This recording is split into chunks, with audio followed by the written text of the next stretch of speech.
Yeah, all right. So is my screen still visible to you? Yes, sir. Okay. Yeah, so it's just a project presentation template. So I just changed what you have there to Department of Computer Sciences. Yeah, so before you, okay, there's what we call the front page matters for any project. So the front page matters captures your title, what you are doing, what your work is all about, your name, your matric number, the degree, and the date that you have.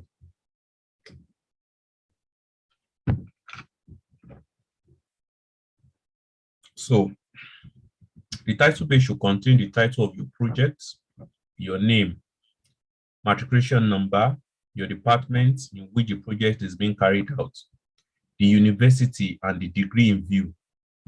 This page should not be assigned any numbering. Now, this is very important, right? Once you are giving, once you are, the front page matters are usually numbered in Roman numerals. That's I, V, V, like that. But the front page matter should not be assigned any numbering. So the next one after the front page numbering is giving the Roman numeral 2. I'm pointing this out because if you have to submit and I find that you are putting numbers on that, well, we'll continue from there. So I'm going to show you an example of a title page or a front page, what it looks like. So let's assume that this is the title of your work, Picture Archiving and Communication System, by your name. Now, if you write your name in block, we assume that the first one is your surname. However, if you do not want to write it in block, you could make these lower cases, right? So, and you put a comma to separate your name, your surname, or as we call it, family name. Then underneath, you have your matric number.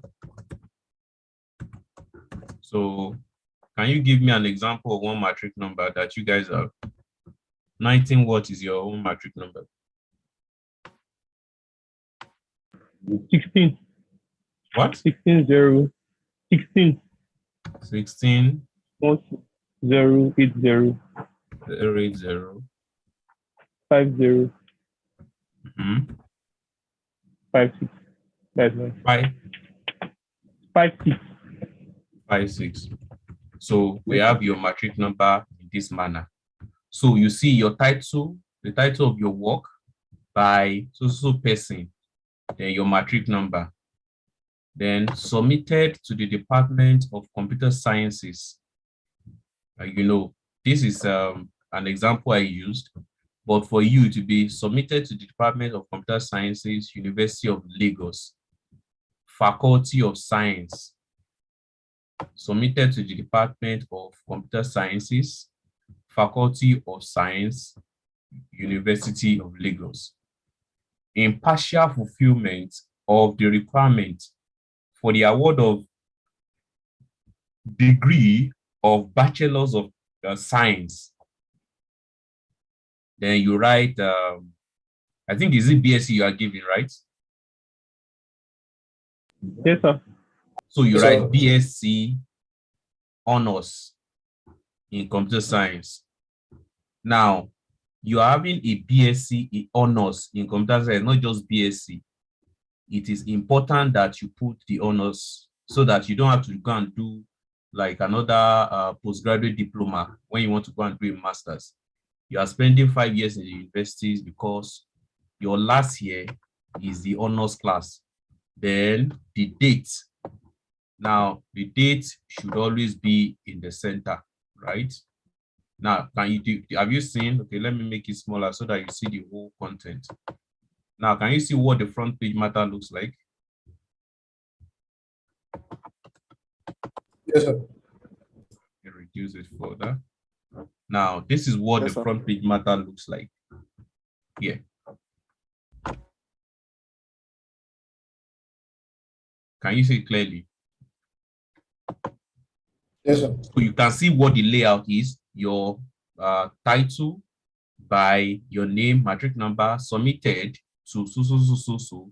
Then the month and the year of submission. So that is what we expect of your front page matter. And as I said earlier, it has no numbering. After the front page matter, you have the certification. Now, what is the certification all about? Now, the certification is to state categorically that the work was done by you and that it was not copied from some other places. It should contain your project title, your name of supervisor, name of HOD, and where they are supposed to sign. Now, we're going to be looking at a simple example. Now, this is a format for certification, right? Now, this is to certify that this project, remote monitoring of patient vital sign, was carried out by me, this fellow's name, your matriculation number, and duly supervised by your supervisor's name. So here you have your supervisor's name, the initials, the dates. So this is where the supervisor will sign. Can you see those dotted lines? That's where the supervisor will sign, and that's where we put the date.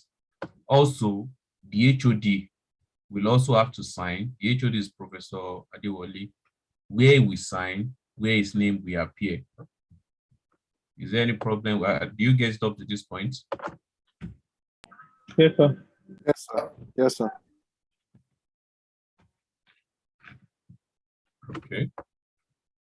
Going forward. So you can see after front page matter is what? Dedication. Huh? After your front page, the title page, where your topic is, what's the next thing after that?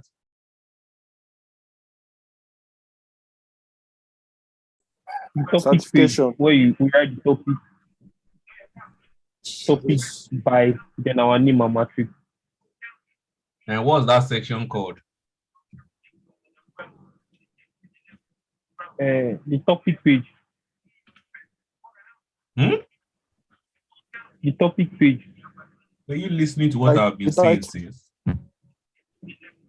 I say you have the title page, then you have certification following, then you have dedication.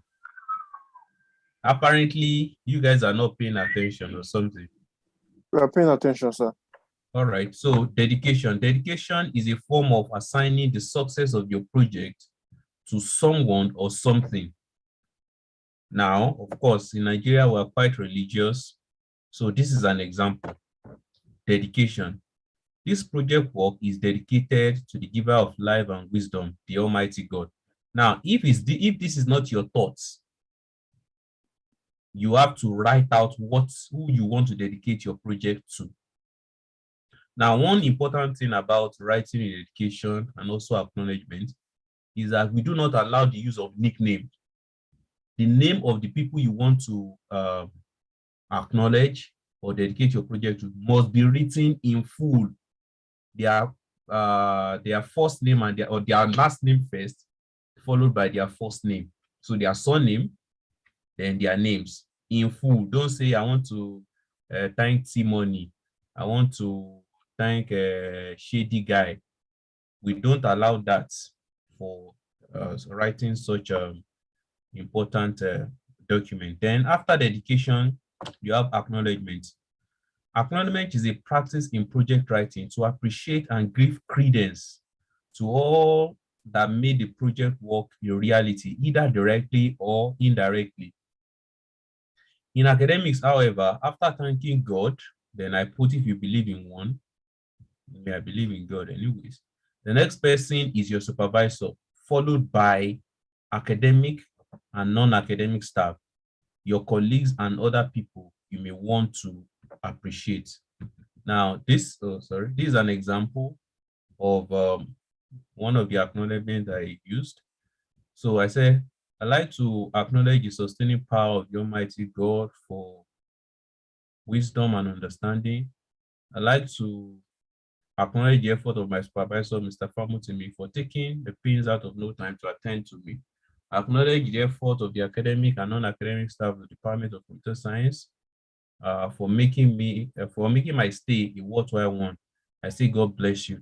Now, the names of all the staff members that you want to appreciate, the academic staff, must also be written in full. Then after that, you have your table of contents. I'm sure you are conversant with what table of content is. Now, table of contents contains a breakdown of project work in form of heading and subheading, indicating their specific pages. Now, example. Now, you see, the first thing we did was what? The title page. Title. Then the number of the page. Then the first thing we discussed is what? Front page matter, which is the front page, is on page 1, but we did not give it any number.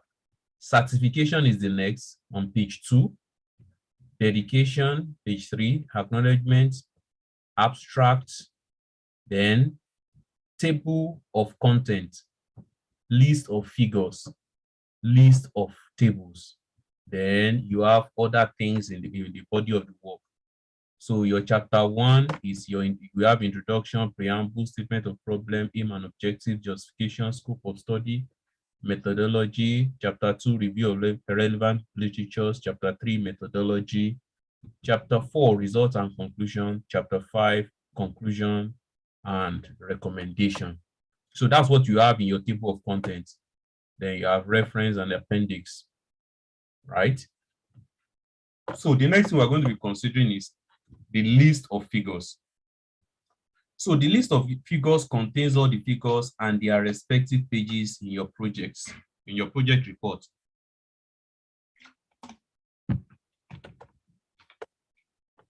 Example.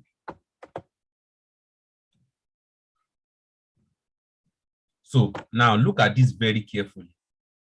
You have list of figures at the center. Then you have the figure here, the page where the figure appears. Now, in your work, you have something like figure maybe 2.1 column. Then you have the name of the stuff you want to put. That's the name that's in the body of the work. That's how you find it in the body of the work. But when you get here, you only bring this 2.1 because you have written figure on top. Figure 2.1, figure 2.2, the page where it appears.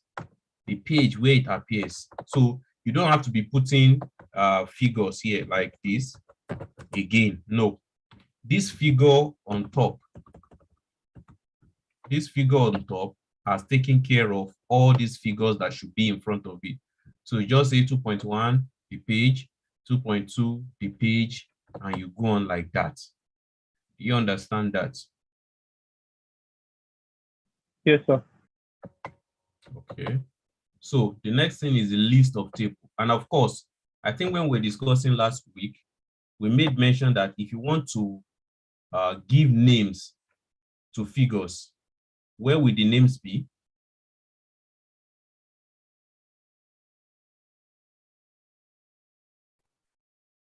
Below the figure.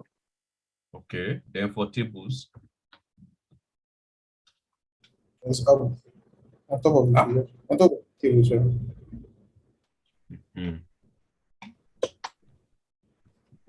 So list of table contains all the tables and their respective pages in your project report. So as you have written for that, you have table 4.1, table 4.2, then the pages where they so appear. Now, note that each figure and table should be on a page each. Nothing else should be with it except the title of the figure or table. Name of a figure should be under the figure, and name of a table should be on top. If the figure or table is not due to you, you should state the source where you are adapting that figure or table from. Now, of course, you should also avoid copy and paste. You could draw the idea and give credence to the owner of that, the author of that table or figure. The figure and table should also be analyzed to complement your work. So you should not leave just paste one figure or table. No, you should do in such a way that you can be able to explain what that figure is doing, all the components of the figure, as it relates to the work at hand, the work you are doing. Now, it should not be left hanging. The numbering of the figure and table should correspond to the chapter the figure is found. So if you have a figure, maybe the third figure in chapter 3 is going to be figure 3.3.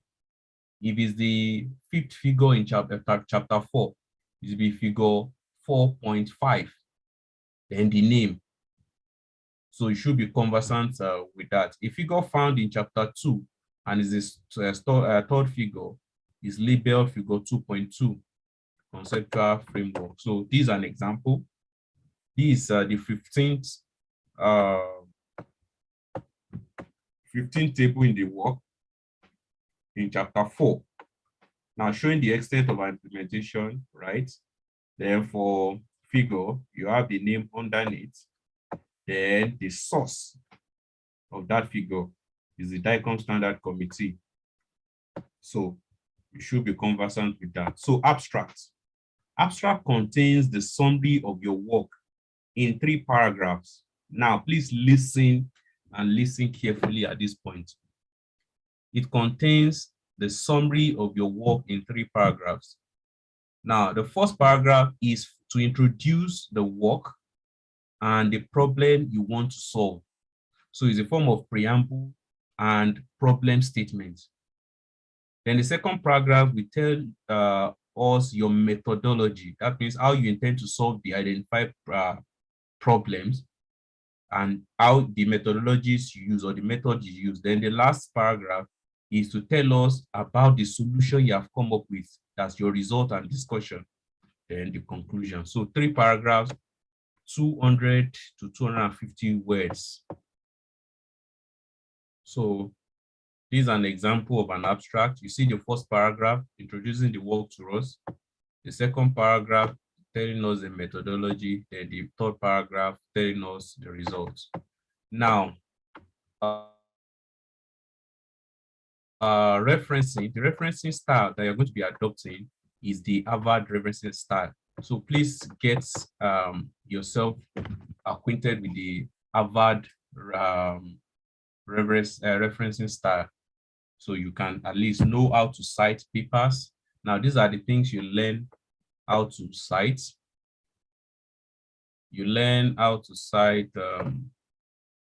for single authors, for 2 authors, for 3 authors, for more than 3 authors. So you learn to reference journals. You learn to reference conference proceedings. You learn how to reference the tutorial or web pages and a host of other things that you may feel that is important to your study. Now, then the body of the work, as I've told you last week, has several parts. First, sorry, sir. Yes. Sorry, sir.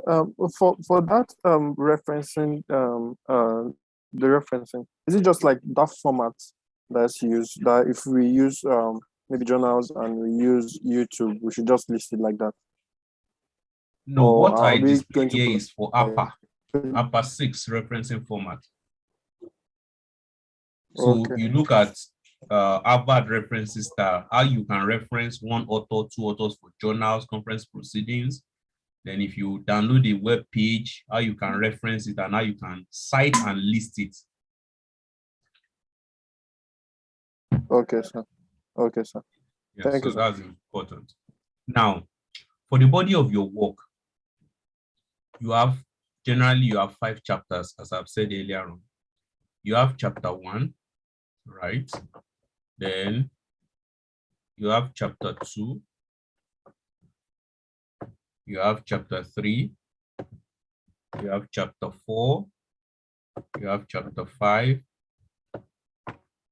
then you have references and appendix. So let's look at what this breakdown will look like. The first one is your preamble. That's your chapter 1, right? Now look at the placement of this. Can you see it clearly now? You see that your chapter 1 is centralized, and the other one, 1.0, is also centralized underneath, introduction. Then you have 1.1. You can put, I don't know, it depends on what you want to call it. But here I choose to put preamble, right? So that you could start introducing us to the work or to the concept you want to pass across to the reader of your project or thesis, right? So you have chapter 1, introduction. So you can see these two centralized. Then this one is here. So your preamble introduces us to the concept of your work, and it should not be more than maybe 2-3 pages or 1.5 pages for undergrads. At least that should be enough to convince us that you know exactly what your research or your project is all about. Then, after you have written something on your preamble, you move to the statement of problem. Now, your introduction tells us everything that we should know in simple terms on your project work. Now, towards the end of that preamble, you should be now at least should have read, we assume that you should have read a lot of journals, a lot of articles, a lot of books to get so conversant with that area of work that you can write freely, while also still citing some references of those who worked in that area and whose materials you have read to form your opinion. Then you also look at some documents of work that has been done in that area.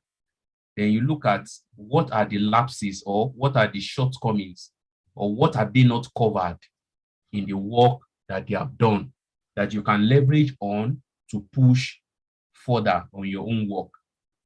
So towards the end, you start telling us that though this is what you want to work on, but there are still things that are of great concern to researchers or to you as an individual. So you're already preparing our mind to tell us that, look, though what you are working on has a lot of literature backing, but there's still more to be done in this area. So as soon as you are done with that, the next thing you go for is your statement of problems. So you tell us what have you identified from literatures or from personal observation or from interviews from professionals that you now want to tell us are the problem existing in that area of work that you are doing. So the statement of problems, you are going to coin it in sentence forms so that at least it will look like a flow of thoughts. Now, one thing is important in writing a project. There's what is known as the flow of thoughts. And I've explained in last meeting. It is important that you be able to move from one paragraph to the other seamlessly in such a way that there's a form of handshake between the previous paragraph and the next. You cannot just do some kind of hard landing. Like you tell us you are, okay, you just take off from the airport and the next thing you just land. You tell us the process from taking off to getting climbing altitude to getting stable in the air, then your descent, what you're supposed to tell the passengers, then you start descending gradually, the impact on the ground, and the host of other things. There should be a flow of thoughts. You should not just jump and end a particular paragraph without having any link or a form of introduction of that next paragraph in the ending part of the previous paragraph. So this is very, even in intra paragraph, there should be this flow in your thought process. You just don't write arbitrarily. There must be a level of agreement in everything you have written. So as I was saying that, then after your statement of problem, you write your statement of problem in sentence form that at least we're able to relate that, oh, this person have read and is coming up with a lot of, is coming up with some problem that he has identified. So you do a narration of the problems you have identified. That will now lead you to how do you now want to solve these problems that you have identified. So, which leads us to 1.3, aim and objectives. Now, listen, as I've written here, it is aim. I did not put aims. So you should follow the format that aim and objectives. Now, the aim should just should be stating exactly what you need to do or what you want to do. The aim of this project is to do this using this. Simple. So your aim is closely connected to your topic or the title of your work. Your aim should be coined from the title of your work, so that, okay, for instance, if you want to, one funny example, if you want to cook rice, you cannot say your aim is to cook beans. No. There's no correlation between that. So it should be that your aim is to cook rice. Then the objectives will now spell out how you want to achieve your aim step by step. And again, your objective should be able to point directly to your method, to your methodology immediately. So for instance, if you have 4 objectives that you want to use to achieve your aim, definitely you should have 4 methodologies or methods, more than, well, it may be 4 or more than 4 methods in your chapter 3 to point to, okay, this objective 1, this is the method or the methodology that I'm going to apply. Objective 2, this is the objective and this is the methodology to solve it. Objective 3, this is the objective, this is the method. So in writing your objective, you should also put at the back of your mind that you also need, as a matter of thought, insight, that look, every objective that you have pointed out, you must have a method to achieve that objective. So there's a close relationship between your objective and your methodology, and that should be taken care of very seriously. Then the next thing, after you have sorted that out, then justification. Why you need to do the work, or why is it important that you are doing your work? So you have to, it is a form of marketing, telling us why your work is so important. That, okay, if you are able to achieve this, this is the space that you are filling, or this is the solution that you are presenting to the identified problem. Then the 1.5, you have the scope of study. So the scope of study is what you are limiting, you are building a fence around your work in such a way that you are not distracted.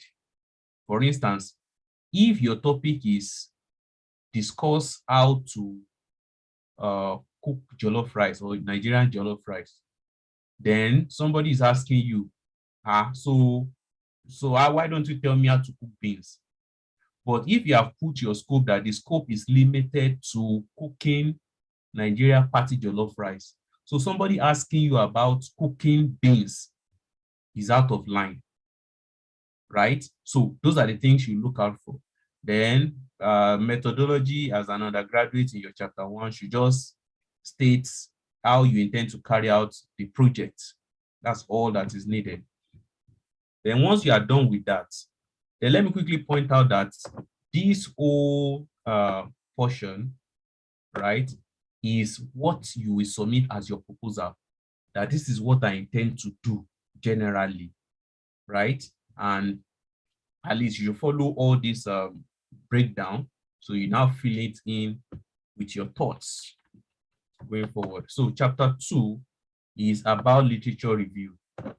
Now, literature review, this is where you may be liable to go to jail if you copy somebody else's work. Plagiarism is a very serious academic offense.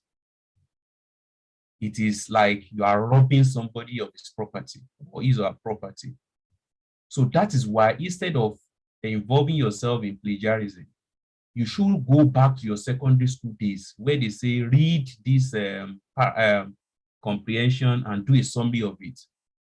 It is important that you look in that direction so that at least you go and review how to read a whole maybe journal about 10 pages or 5 pages and be able to do the summary of what you have learned from that work in your own words, while giving credence, like citing the person who wrote, who is the author or the authors of those the papers you have reviewed. Though you are paraphrasing it or you are reporting what the person has done, even in your own word, you still reference the person because he owns that idea. So this is very important. Now, if you look at what I wrote, I say review of relevant literatures. So once you pick up a topic and you start reading about it, you now see things coming up, popping up, maybe in between the paragraphs or in between lines. Maybe, okay, they are talking about picture archiving and communication system.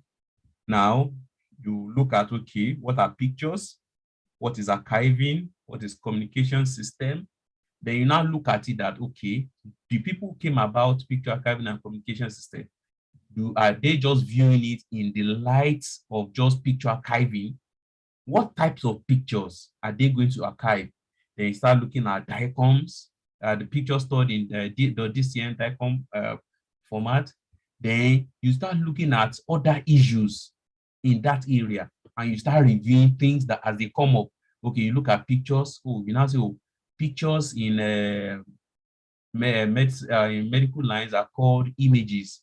And those images are used for diagnosis of medical conditions. So you start reading. Now, you see, you now say, okay, in medicine, that means you are not a medical doctor. So apparently, the area of computer science that can work very well in connection with the medical line is telemedicine and e-health.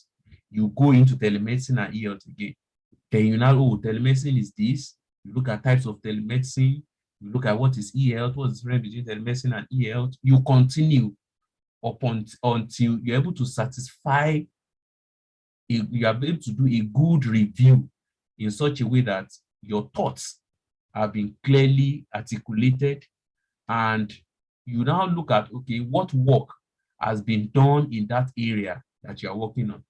So you pick up about 10 papers that people have worked very closely in the topic you have done in the last 2 years or 3 years. You review what they have done in line with the statement of your problem. What they have done, does it correlate with the problem you have identified? Okay, probably they have pushed the problem to a particular level, but you want to move it from where they stop to another level.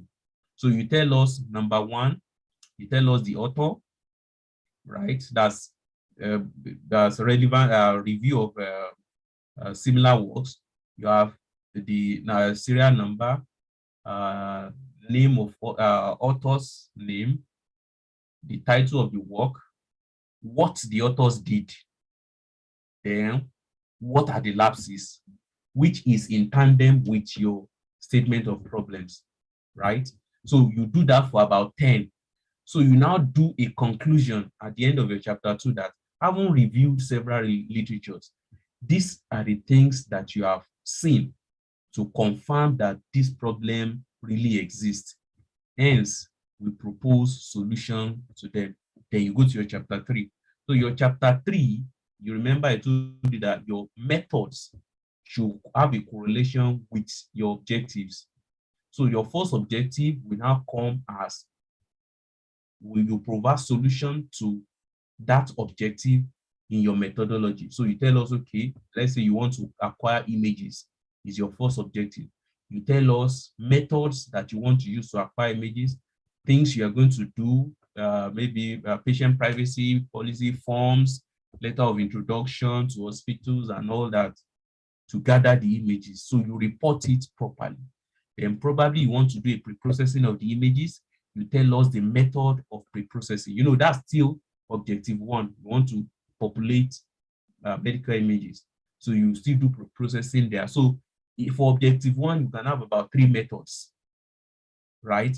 Then objective 2, you have the methods to solve it. Objective 3, you have the methods to solve it, and so on. Then after you have done all that, of course, you look at, you show us your design issues, you show us your use case, you have your use case, your UML diagram generally, you show us your designs, how interactions, the functional requirements, a lot of other things that has to be included in that, right? So then your chapter 4 will be the snapshot of your results, and you now discuss each of the snapshots you are getting as it relates to your work. Then after that, you go to your chapter 5, which is your conclusion and recommendation for future work. So you conclude that, okay, you have done this, you have done that, and this is what you have been able to achieve. So you can now say for recommendation, I want to recommend that this is furthered or something is done in another time to make the work more interesting. So then you list your references. In the body of the work, you cite your references. At the back, you list your references. Then appendix are information that you want us to see, but you didn't put it in the body of the work. So you can put as many as you want, though it will still be referred to in the body of the work. Maybe in chapter 4, when you are reporting your results, now say as shown in appendix, maybe appendix 2, appendix 3, appendix 4, like that. So they are just extra documents that you wish to show, but you don't want to put in the body of the work. So that is that about formatting your work and what is expected that you will see in the document that they're expected to show us to be able to get a degree in computer science, as it were. So at this point, do you have any questions or concerns before I move forward?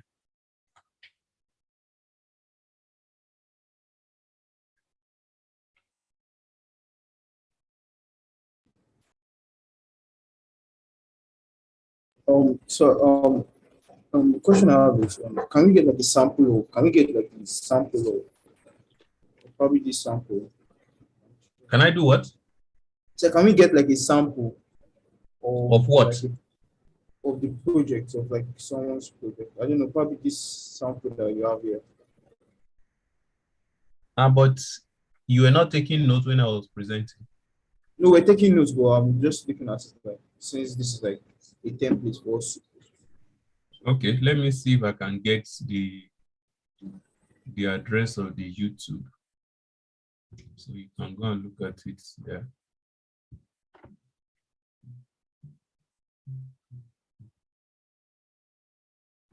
Okay.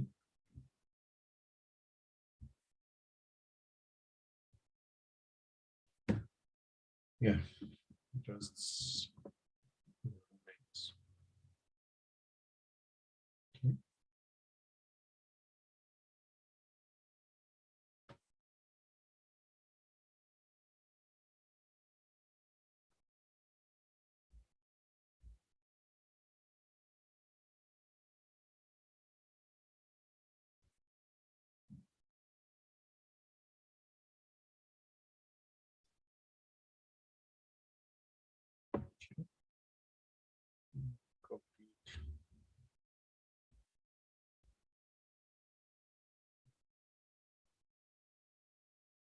Yeah, just a few moments.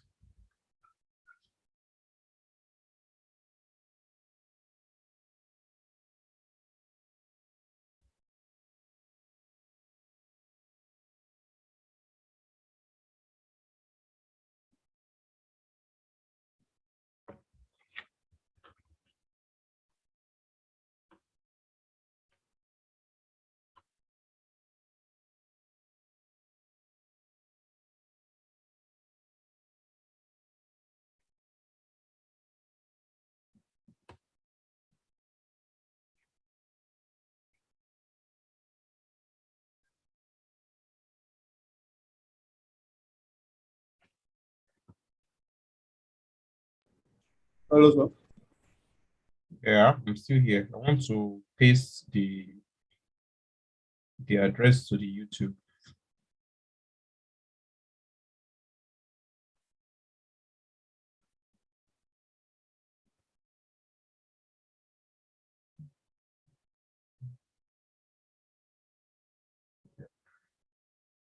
Just a moment.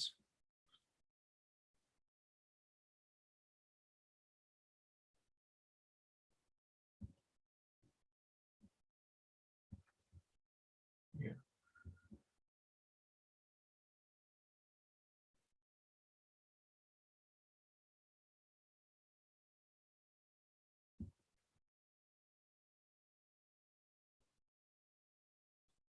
Yeah, I think I'm supposed to do this.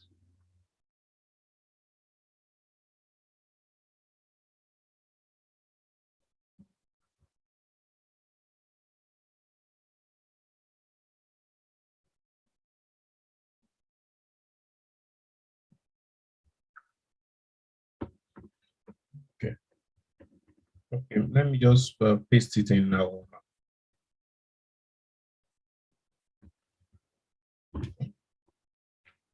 Maybe I'll paste it in the WhatsApp for the group. Let's see if we're able to see that. Okay. Paste it in this guy's stuff. Paste.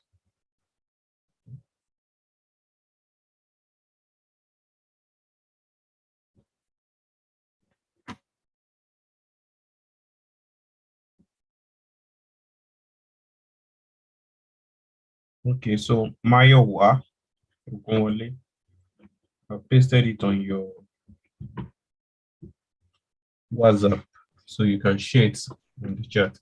I think I'm having you sharing. Yeah, so any other question?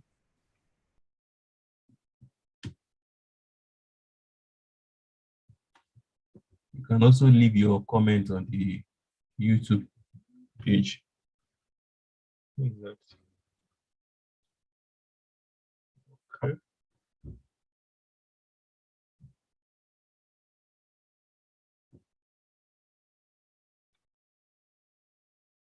All right, so that's yes. Oh, okay. So for now, I actually don't have any questions. But I because I'm just trying to grasp everything at once. But probably when we start doing our write-ups, is it okay if we can contact you then? Maybe ask you questions.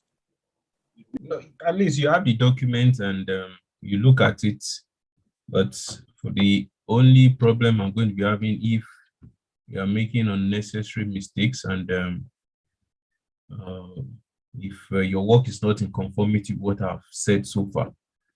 So just try to make sure that your work conforms at least a large extent with what we have. That's what's important. So I'm sure you have been reading some of these stuffs for now. Some materials on some of the areas I've given you. Yes, sir. Yes, sir. We have. I also Yeah, have so a question on that too. what do you say? Yes, Yes, sir. sir. I have some questions regarding that, sir.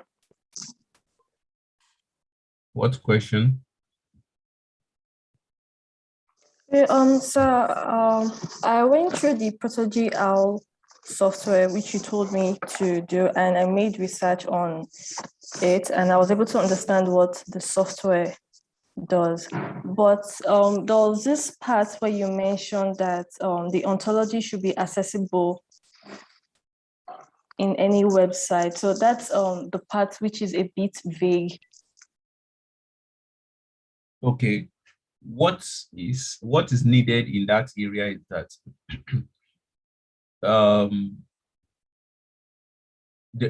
there's maybe ongoing research on linking the ProtoGL with, as in calling the ProtoGL on a web page in such a way that if you have done all your design, your knowledge representation, somebody should be able to search, like you're searching the Google space, right? And something comes up from your own ProtoGL that shows the representation of everything you have, maybe prevention of Ebola, for instance. You would have done that in such a way that you can connect from the website straight to your ProtoGL.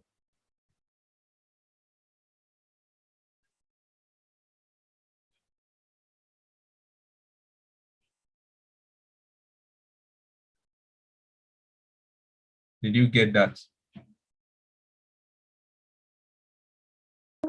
Sorry, sir. I had an internet connection problem. I just got back in. Oh boy.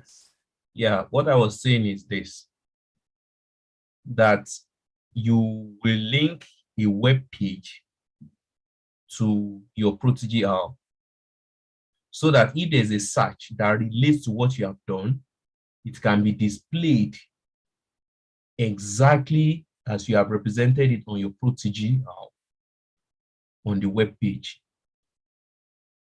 So the person can navigate through your ProtoGL from his web page.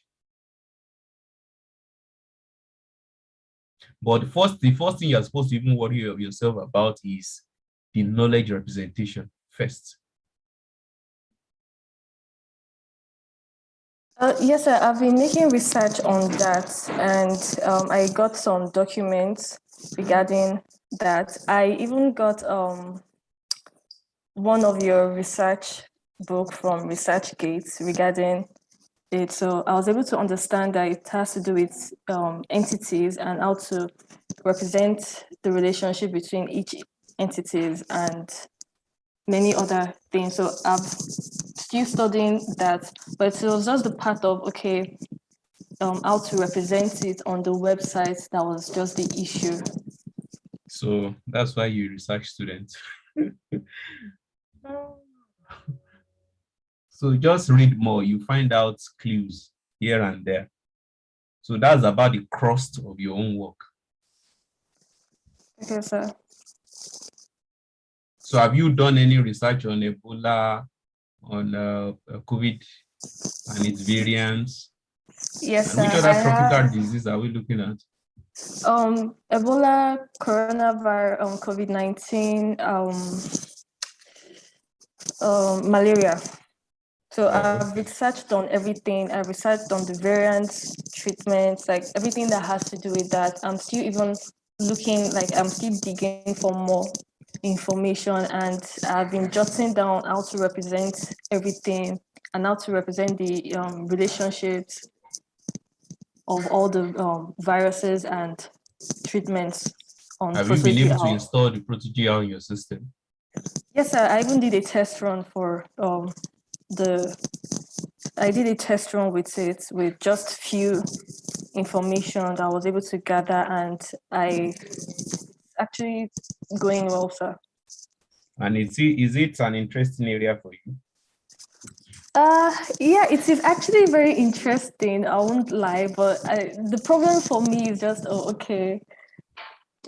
but how to now let it be accessible to websites so that when people search for it, they would find it, because I've actually done research regarding that aspect and I haven't really been finding anything so concrete for it. Like that's just the difficult part, like using the software and continue to everything. search for another paper that I worked on web-based ontology. Okay, sir. So if you find it, good luck. But if you don't find it, continue to search for journals, articles. You Okay, get a sir. breakthrough. Okay, sir. I'll do my very best, sir. Yeah, so you should write. Okay. I think the assignment I'm giving you guys. When are you to submit your proposal?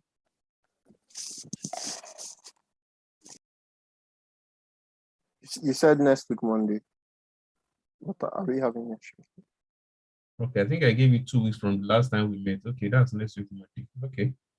So please turn in your proposal, what you have read, what you felt, statement of problem, what you want to do, your aim and objectives, and a host of other things like that. So the next person. Okay.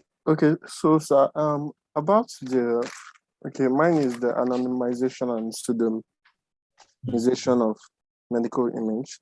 So, sir, am I focusing basically on the DICOM tags? That's the No, text. they are also hidden information on the image itself, like reports by doctors that has to be removed. Like textual reports. Textual report has to be removed. Okay. And I think another thing you should look at is defining. I think I looked at something recently. There's a way you define what you're supposed to remove, right? By maybe, I think by insertion and deletion or so. Have you read a concept like that? No. Okay, so just look at, okay, why mention of the tags? First of all, is that's about the first thing everybody will check to get information about an individual. But for instance, a doctor may have written something on the image that points directly to the patient. So that's why we have, I think it's the attribute and quasi information, something you can just join together to find out, oh, it must be this person. So okay, let me give you an instance. If we say, okay, let me try to describe somebody. If I say constituted authority, who are we talking about?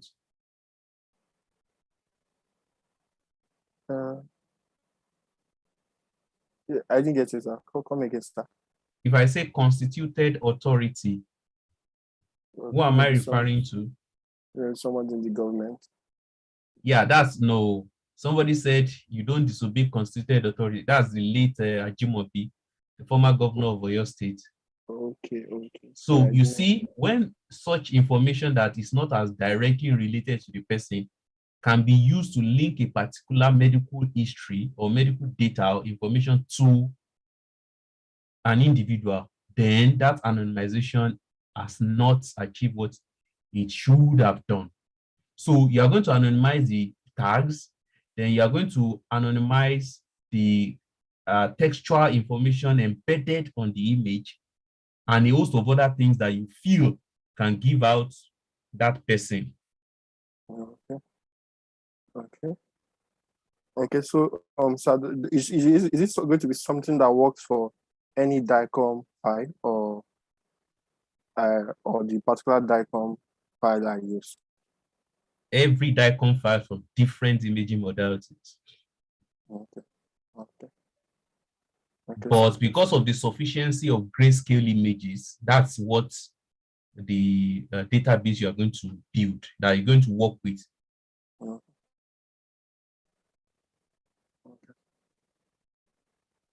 Okay, so also I'm a little bit of confused here. Okay, if I'm doing it, am I going to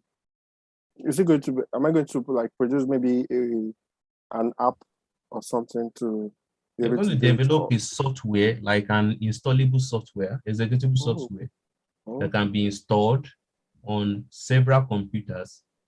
Then you can start opening ports of communication, right?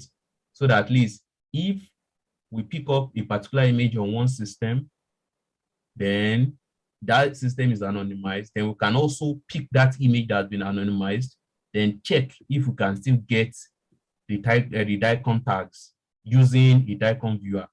So of course, you know that DICOM viewers, there are libraries for that. So you can just call it, implement that to check your images, Then, of course, the algorithm for anonymization, the key anonymity, you could call that. But there's something that we need to improve on the key anonymity algorithm. That's what we'll look at in the process of your work. Okay. Okay, so Yeah, you're just starting, so you don't get discouraged. Just continue to work. Just put your mind to it. all right. It's better you do the work now so that by the time you go out for a postgraduate degree, you'll be playing. Okay. They have gotten used to the process. All right. Yes, next person. So my project is content and context-based feature extraction, medical type compounds. So the question I have is so for What the have feature you extraction, read? You have not told me what you have read. You want to ask questions. okay, What have you read? So basically, I've read about the DICOM files, and the basically the purpose of DICOM files basically is a standard. I would say it's a standard in the medical line for storing images. Basically, it's meant to help the doctors actually identify specific, not just specific aspects in images, but also specific, let's say it, probably specific issues that occurred, or basically meant to give the doctors context to what the image is about. A little bit of context to what the image is about.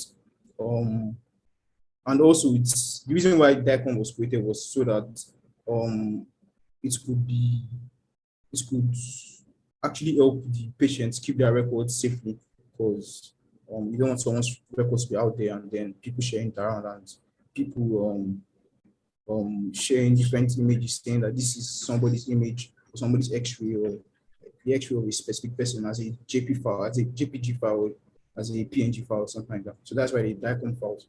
So the feature extraction basically is meant to pull out features of a specific DICOM file. So, or a specific DICOM file. So basically, it's meant to pull out features like, say for example, you upload a DICOM file of let's say of somebody's brain. It's meant to point out that this is someone's brain, or this is the activity, probably this is the activity image of someone's brain, and then probably this person is suffering from a specific disease, is meant to point that out.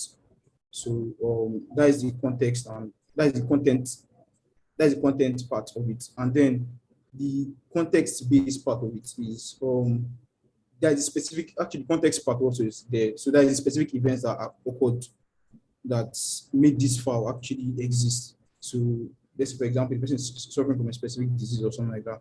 So that's the context-based part. So my question is, in the file, basically, am I meant to identify the type of file this is? Like I'm not saying type of file, sorry. The type of image that was uploaded. Say, for example, now the person uploaded the image of someone's brain. I'm going to identify just the type of image that was uploaded, that is the person's brain, or am I meant to identify the person is suffering from a specific disease? Like, am I meant to point that out? You are not doing any diagnosis, and you are not identifying any image. Now, the issue of content-based feature extraction is that, one, you know that DICOM is a standard, right? And for a DICOM file or a DICOM image, it has some tags called DICOM elements. Now, those DICOM elements describes a lot of things about the image, where it was captured, the hospital who captured it, the time it was captured, the name of the owner of the image, and a host of other things.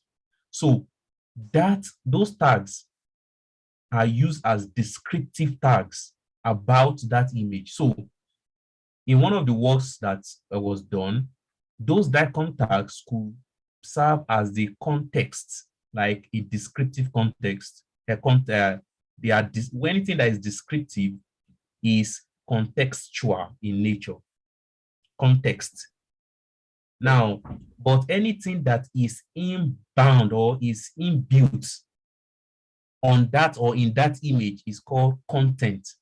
For instance, the image has texture, the image has shape, it has region, it has a lot of properties that is inherent in that image itself. Not that something is describing it. So when you want to extract content, you extract content from the image itself, like the texture, the color, the light intensity, the entropy of pixel, and a host of other things.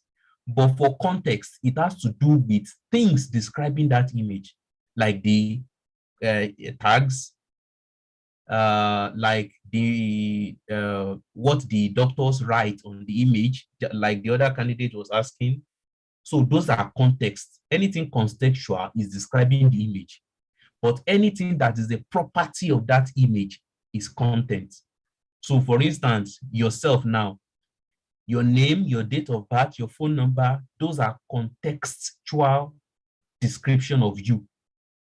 But if we want to now know who you are, then we take a sample from yourself to do a DNA analysis. So that is what we have removed from you, which your DNA is your content. You get it? Your air is your content. Your blood sample is your content. But anything that describes you, your account number, your phone number, your house address, those are descriptive. Those are not content, but contextual description. So we now want to extract content. What content do you want to extract from that image? Then what do you want to use as your descriptive context of that image? So you decide. So that's where your work is. Okay, sir. Okay. So also the other thing is aside from the tags doctors actually add to the probably top left corner of the image. They also add like tags in between, like probably circling a specific area. Am I meant to also capture that in context? Well, if you decide to, but it's somebody who is doing anonymization that will work on that area. Okay.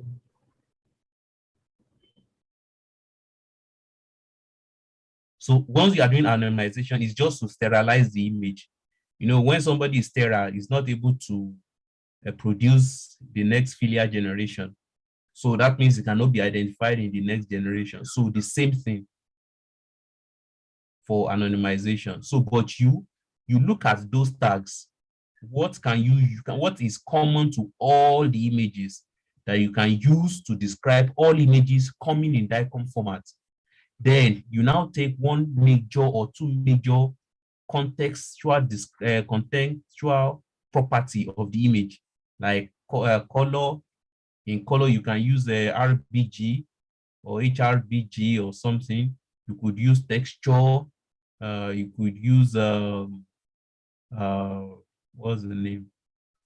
Pixel arrangements, and a host of other things that you can use. But I think you need to read further for you to be able to get insight into the work. Okay. Yeah, who is the next person? I'm doing. Yes. Yes, sir. So, you asked me to read the compression of medical images, the The lossless what? compression of medical images. No, I didn't say lossless. I said read about compression of medical images. Okay. But you are Okay. going to apply the lossless compression because you are dealing with medical images. Okay, sir. Mm-hmm. So, first of all, I figured that the best type of compression of images are the lossless, because the like when we are compressing with lossless, the you tend to not lose like a lot of data. when compressing. And so why did you call it to be the best? Because, The aim of compressing and any information is for you to reduce the size to at least to very little. So the yes, compression ratio is high for lossless, but for lossy compression, the compression ratio is very high. yes, sir. Because some data is lost in the lossy type of data compression or image compression rather. But for the lossless, the compression is low because the amount of data lost is very, very minimal. And that's why for medical images, the lossless is preferable. So examples of lossless compression algorithms, there is the gzip, Bruce-Lee, WebP, and PNG. Then for the algorithms for compression of medical images or like lossless compression of images, discrete cosine transform. That's the most common algorithm for compression of medical images. About the fast Fourier. Sir? Yeah, about the fast Fourier. I've not like read anything about that one yet. But also another like image compression scheme, like wavelength contains transformation, quantization, and entropy coding. These are like compression schemes. So the transformation part includes discrete wavelength transformation and listing schemes. So medical images poses a great challenge because like most times whenever like a patient is diagnosed,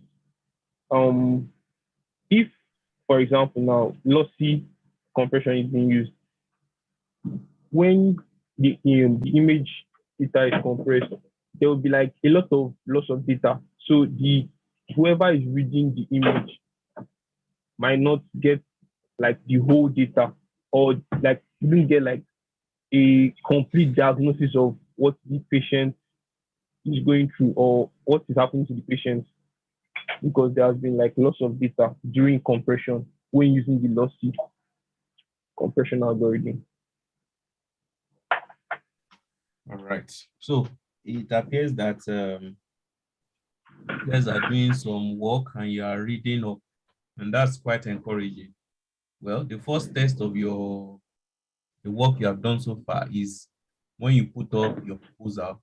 Your proposal is just like your chapter 1. So instead of saying proposal, write your chapter 1 and send it in so that we'll see what you have been able to capture as your problem statement that led to you working on that topic. So that means you have to do a lot of reading and a lot of searching, a lot of thinking. Then you should be in the work. When I mean you should be in the work, if you are sleeping, you should be thinking of the work. If you are bathing, you should be thinking of the work. If you are working, you should be meditating on the research so that if you get any semblance of information that can be of help, you quickly link it to the work you are doing. But if you feel that you'll be doing lazy work, you'll be going in and out of the work. I can assure you that even if they give you 10 years, you may not be able to finish. But if you are very dedicated, under 2 months, you can be done with all this. So by next week, Monday, I hope to see your write-up, and I want to see a reflection of all that we have done here. Your work should be justified. So when I mean justification, the right and the left side should be well justified. That's straight on the left, straight on the right. So that's what I mean by justification. Can you see my screen? Yes, sir. So let me show you what I mean by justifying your work.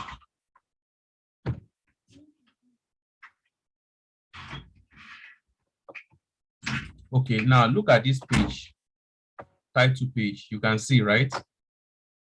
You can see the ones I've selected. Hello? Yes, sir. So when I mean Yes, sir. justification, you click on, or you right click, you go to paragraph, then you see that alignment, justify, left 0, right 0, before 0, then double spacing is what we require. Then you see there's nothing to fill in here, and there's nothing to fill here. So once you click OK, you see that your work is straightened on both sides. Now let's look at it. You can see this is not justified, but when you click on it, this is justified. You can see everything is straight. Let me take you to a more, or let me copy a document and bring here.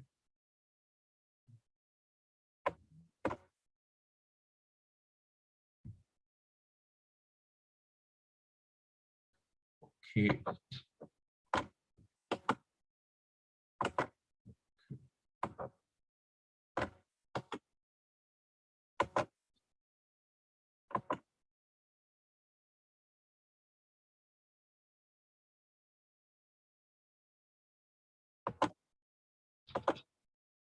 All right.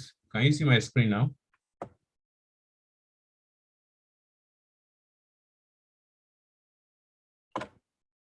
Hello?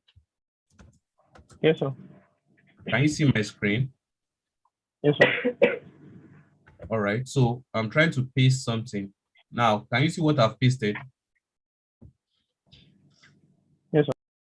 So this is what I call, now let's assume that this is, okay, I'm coming.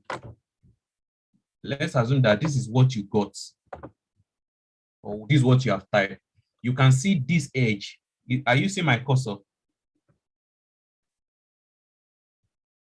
Okay, let me use this. Can you see this cursor? Yes, sir. So you can see that this place is not straight. But if you look at this other side, sorry. When you see this other side, you can see this place is straight. So to make it justified, all you need to do is to go to, you select this, go to paragraph. So at least everything is in order here, 0, 0, 0, 0. Then you click on justified, alignment, you click on justified, line spacing should be double, right? So you just click OK. Now you can see that these two lines are now straight and they are in double spacing. And of course, I said it should be what? The font should be what? In what font?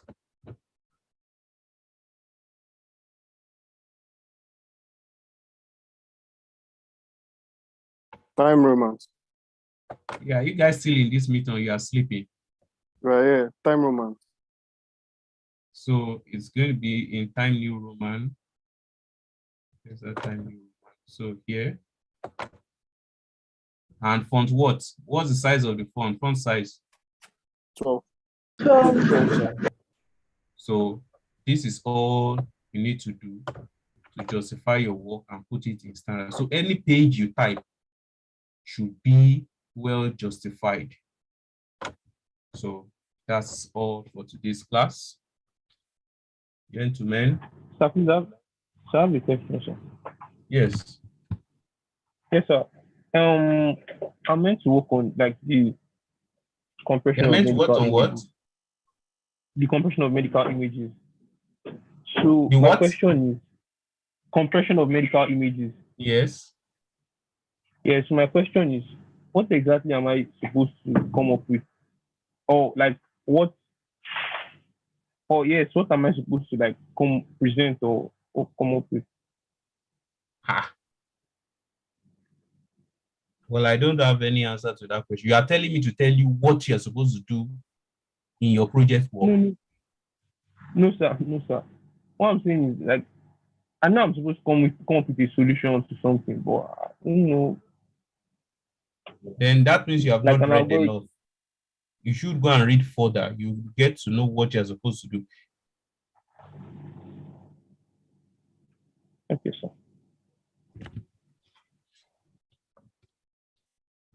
Yeah, so with this, we have come to the end of the meeting today. So the communication will be on the WhatsApp group. So and I will send in the details where you're supposed to send in your documents. That's the email where you're supposed to send in the document. So Sorry, sir. Sorry, sir. I didn't fall down. Don't say sorry. What is it? Okay. Okay. For the documents, okay. What if most of our documents are like web files, like HTML documents, like links, like they're not like PDFs. Do we They're just not like, compile it? Like the documents maybe we're using to reading on? Maybe what if they're not PDFs that we can download them and compile, or should we just download the page and? no, the essence of doing a project or research is for you to look at other people's work. You cannot just use tutorial pages as a research base for your work. You have to go to Google, normal Google, type the topic you are writing, maybe picture archiving and communication system, space PDF. Search. You have a lot of works in PDF and in journals that you can download. Go to ResearchGate. Go and register on ResearchGate. You'll be able to download a number of papers. Go to Google Scholar. All right, sir.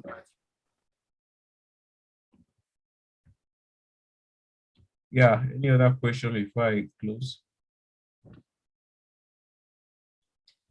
All right. I hope that you have a nice week working.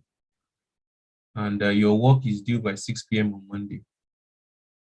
So have a pleasant night. All right, sir. Thank you, sir. Thanks, sir.